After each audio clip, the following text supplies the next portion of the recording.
السلام عليكم ورحمة الله وبركاته، ازيكم حبايبي عاملين ايه؟ وحشتوني جدا جدا. طبعا انا بقالي يوم ولا يومين غايبة عنكم، طبعا عندي دور برد جديد يعني، بس الحمد لله عدى على خير. يلا بقى نبتدي يومنا كده، نشوف يومنا من اوله هنعمل ايه. هنا بقى انا رحت السوق النهاردة الحمد لله، رحت بضعت حبة حاجات كده. اول حاجة جيت اعملها سلقت طبعا لحمة. انا هسلق اللحمه معاكم. هنا كنت مقطعه لها بصل وحبهان وحبايه طماطم. وحطيت اول حاجه معلقه سمنه بلدي في الميه بتاعه الشوربه عشان تحليها، نزلت عليها بالخضار اللي انا مقطعاه ده. طبعا الحاجات دي بأي حاجة، سبحان الله أي خضار بيشيل أي زفرة من اللحمة. بس طبعا احنا مش بنحط أي حاجة على الشوربة، هي مثلا ليكي حر الاختيار، عايزة تحطي طماطم حطي براحتك، مش عايزة بس البصل ده يعني يعتبر شيء أساسي معانا، إن احنا لازم بنحطه على أي شوربة، سواء شوربة فراخ شوربة لحمة كده يعني. هنا بقى المية كانت غلت معايا، حطيت لها معلقة سمنة بلدي، نزلت عليها بطماطم وبصلاية وفصين حبهان. هنا بقى بعد ما خلاص نزلت الخضار، هبتدي بقى ان انا انزل باللحمة زي ما انتوا شايفين.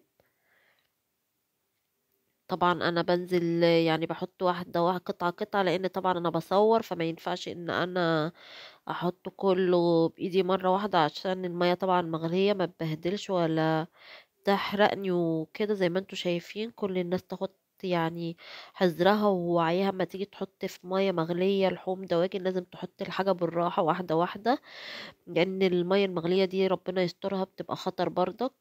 هنا بقى انا بوريك اهو بعد ما حطيت الحاجة، ودي الحاجة بقى اللي انا اتسوقتها النهاردة: ورق عنب وبتنجان، كرنبة. هنا كنا جايبين لبن من الفلاحين وجبنة قديمة اللي هي الجبنة المش الفلاحي بتاعت بقى اللي هم الشرقية، الشرقوة. جايبة ملوخية. هنا بقى طماطم، وجايبة برضك حبة خضرة كده اللي هو خاص بقى مع حبة شبت كده يعني. هبتدي بقى ان انا اوريكم هعمل ايه. طبعا زي ما انتوا عارفين ان الوقت يعتبر يعني ورق العنب رخص، يعني غير ما احنا ما كنا اول ما طلع كان غالي قوي.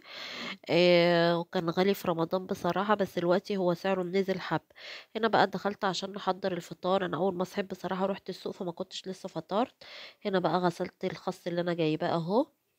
عملت بيض وفول زي ما انتوا شايفين، الخس وجماله والندى بقى، وبعد ما غسلنا الخضرة بقى والمية جميلة كده واقفة مندية على الخضرة. هنا قطعت الجبنة القديمة اللي احنا جايبينها، قطعت عليها طماطماية وقرن فلفل شطة. طبعا انا من عشاق الجبنة القديمة دي بالذات بالفلفل الشطة كده والطماطم، وعليها حبة زيت كده بطعمها خطيرة في حتة تانية. هنا بقى انا كنت خلاص فطرنا الحمد لله، وشطبت المطبخ، قطفت الملوخية زي ما انتوا شايفين كده وغسلتها.